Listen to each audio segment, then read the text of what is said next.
El debate por la reforma previsional que propone el PIT-CNT y algunos sectores de la coalición de izquierdas ha tomado y está tomando cada vez más temperatura. En las últimas horas ocurrió a causa de la designación de Gabriel Odone como ministro de Economía en caso de que el Frente Amplio venza en las elecciones de octubre y las de noviembre, cuando dijo allí el economista Gabriel Odone que la eventual aprobación de esta instancia no sería el fin del mundo. Vamos a conversar de algunos otros temas de este tema, con Diego Labat, que está en línea con nosotros. Labat, buenos días, ¿cómo le va?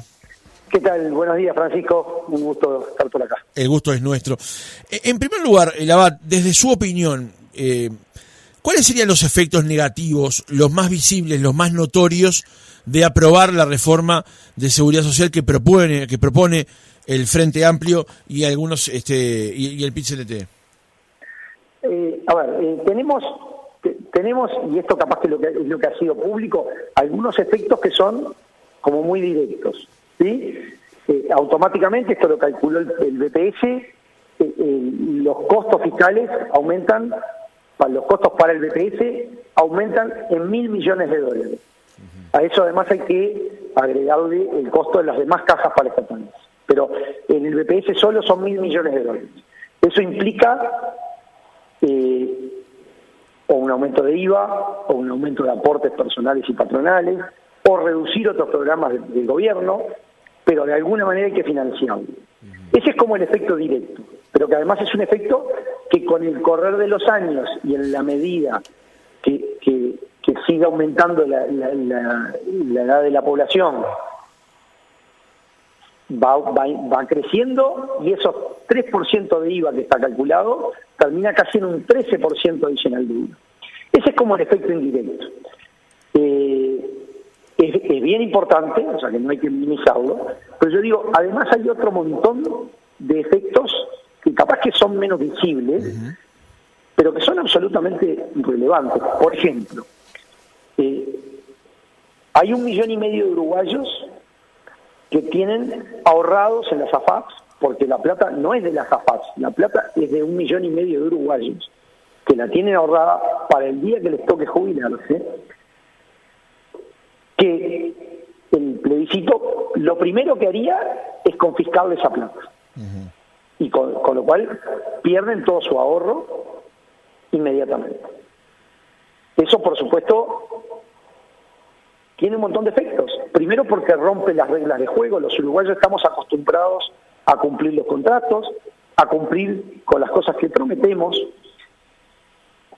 Y esto es romper las reglas de juego, porque hay una persona que de repente hace 20 años que viene ahorrando y se va a encontrar con que su ahorro desaparece de un día para el otro.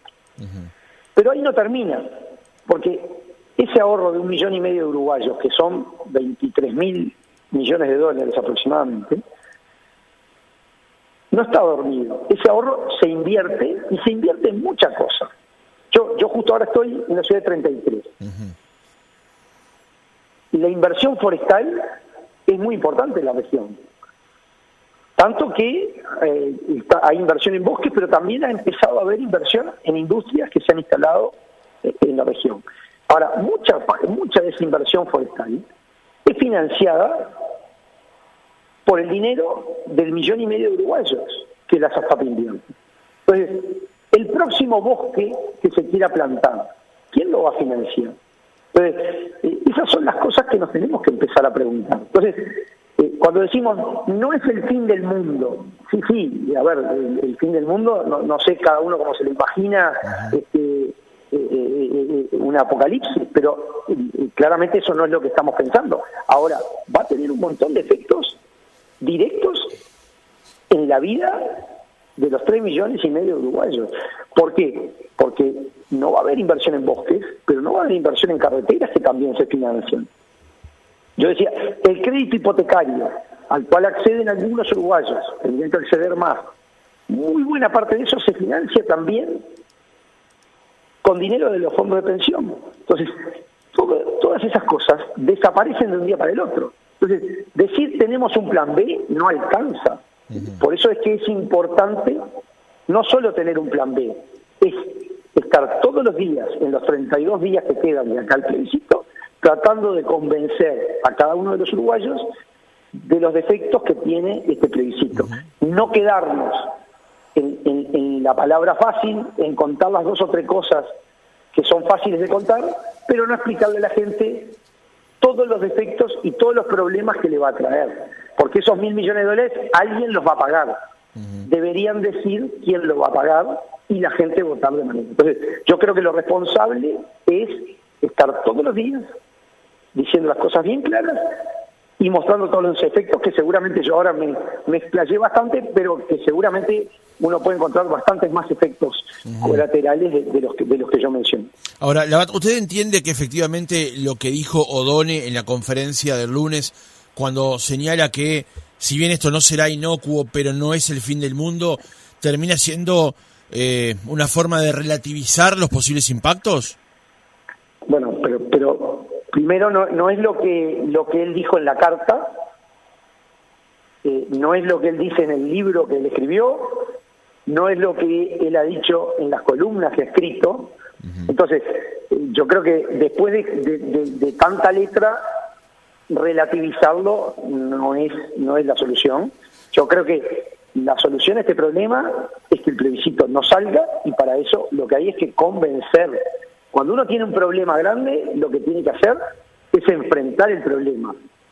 No decir que tengo un plan B si sucede. No, tengo que enfrentar el problema y convencer de que hay un problema y de que es un inconveniente para todos los uruguayos, yo digo particularmente para los más vulnerables, que son los que se van a ver más perjudicados, convencer de que el plebiscito es inconveniente. Entonces, yo creo que esa es la tarea. Mi impresión es que problemas internos que no deberían influir en la vida de los uruguayos terminan tomando posición y dejando de rehén a 3,5 millones de uruguayos por problemas internos que se debieran resolver de otra manera. Yo no me voy a meter como tiene que resolver la oposición sus problemas, pero sí me voy a meter en decir este es un plebiscito perjudicial para todos los uruguayos, en particular para los más vulnerables, y es importante que defendamos el actual régimen de seguridad social.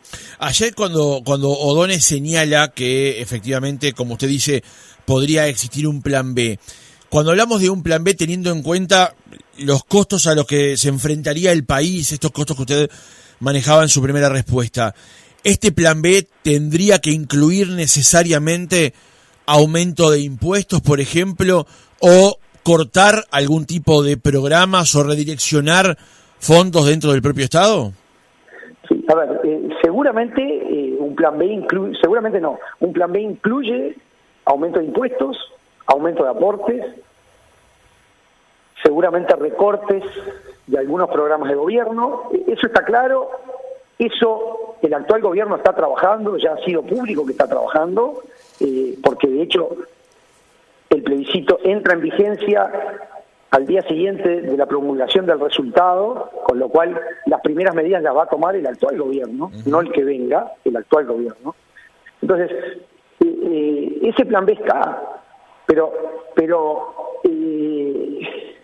a ver, yo capaz que ahora que está el ejemplo de las carreteras,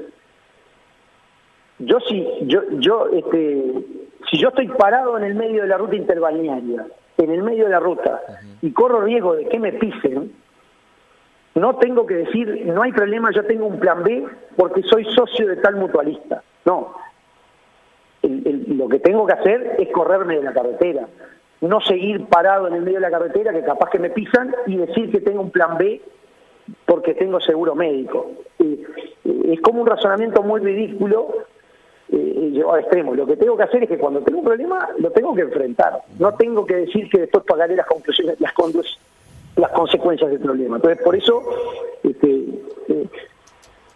el Partido Nacional, pero creo que todos los partidos de la coalición republicana están muy firmes en que hay que convencer a la población y mostrarle todas las consecuencias que trae esta reforma, este plebiscito.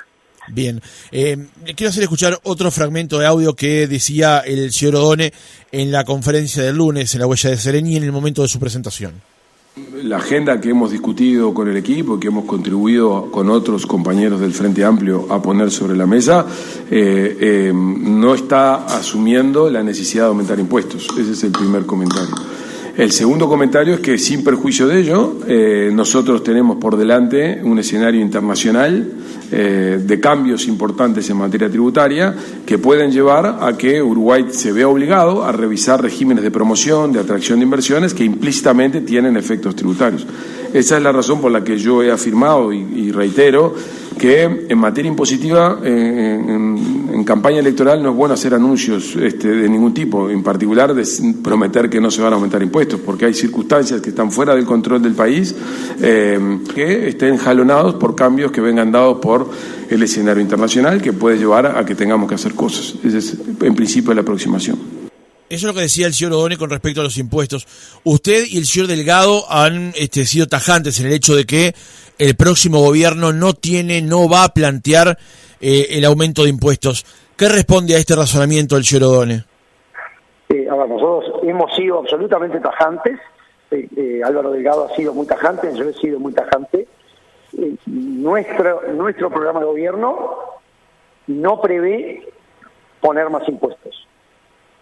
Y eso bien clarito en el contexto actual, con los números fiscales que hoy hay, con la dinámica que hoy tiene la economía, que seguramente va a crecer cerca del 3% este año y otro tanto o hasta un poquito más el año que viene. No es necesario poner más impuestos y, además de no ser necesario, sería muy perjudicial para el crecimiento, porque hoy el sector productivo no resiste más carga impositiva. Por eso nosotros en eso somos firmes en no más impuestos. Y creo que ahí no hay excusas, no es que en algún escenario lo vamos a poner. Sí, dos salvedades, por supuesto, que si hay regímenes internacionales o cambio en ciertas condiciones globales, Uruguay, como siempre, se adherirá a las instituciones internacionales cuando corresponda. Eso, por supuesto. Y la otra salvedad que creo que hay que comentar es este es el escenario base que nosotros tenemos. Por supuesto, con el plebiscito, ahí sí estamos hablando de otra cosa, como hablábamos hace un rato. Pero partiendo de la base de la no aprobación del plebiscito y en el escenario actual, nosotros somos bien tajantes, no más impuestos. Labat, un último tema. Quiero aclarar, sí. Perdón, que Francisco, que sí quería mencionar las bases programáticas que el senador Sánchez el otro día decía que es el programa del Frente Amplio, sí son bastante claras en hacer una transformación tributaria con más gravamen al impuesto a la renta, al gran capital y al patrimonio. Y eso está por escrito en el programa de gobierno. Entonces, ahí yo creo que es bien importante que la oposición se exprese sobre esas cláusulas, porque eso está en la base programada. Quería volver por un segundo y ya en el cierre de la entrevista a lo que tiene que ver con el hecho de la reforma de la seguridad social. Días pasados el Observador informó que en una charla de Alfonso Capurro con integrantes del sistema financiero se advertían algunos impactos que estaban ocurriendo ahora, tiempo antes de que se defina con respecto al tema del plebiscito de la seguridad social, en el dólar y en algunos otros aspectos del mercado financiero.